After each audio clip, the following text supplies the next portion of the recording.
I was planning to go to Leibniz next, but yesterday I'd been working with John Dewey, and my brain's in the right gear for Dewey, so I'm going to do a short video introducing Democracy and Education by John Dewey. After that, I might do some videos on certain key passages in this text for the Philosophers in Their Own Words playlist, following which I may combine them for a longer video for the Great Texts playlist. Now, what is this book?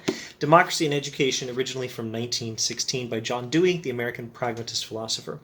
In this book, Dewey explains how education continues the life of a democratic society. Now, Dewey's philosophy regularly considers society after the model of a biological organism. That's his preferred method, his strategy, his preferred way for thinking through social and political philosophy is to compare it to biological life. And after all, society is made up of humans, and humans have biological life.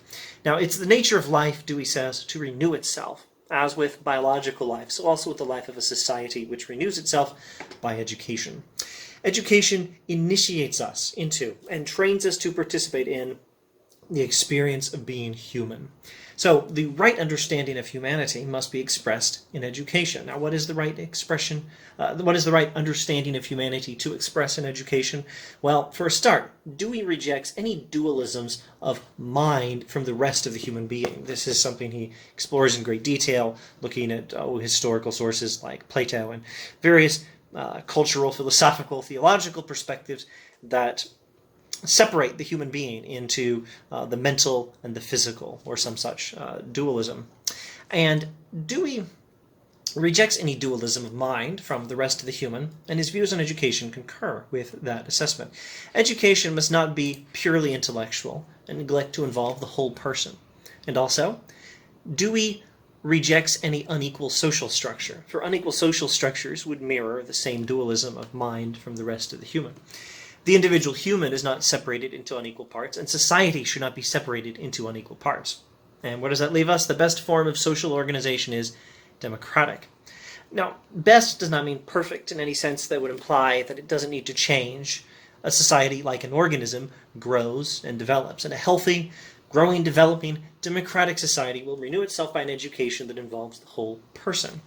It will be an active education, not one where students passively absorb information, but one where young human beings learn to use and to channel their energy into creative and useful action. This will, of course, involve a good bit of scientific education. It will also involve some old ideas and some old books as introduction to and training in the moral and intellectual life of the society's past. This is actually the more conservative aspect of Dewey's philosophy of education.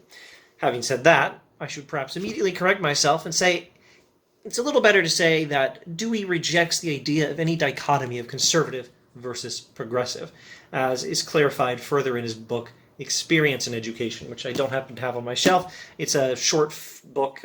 You could think of it as a sequel to Democracy and Education. This is a long one, relatively speaking. Dewey's Experience in Education is much shorter.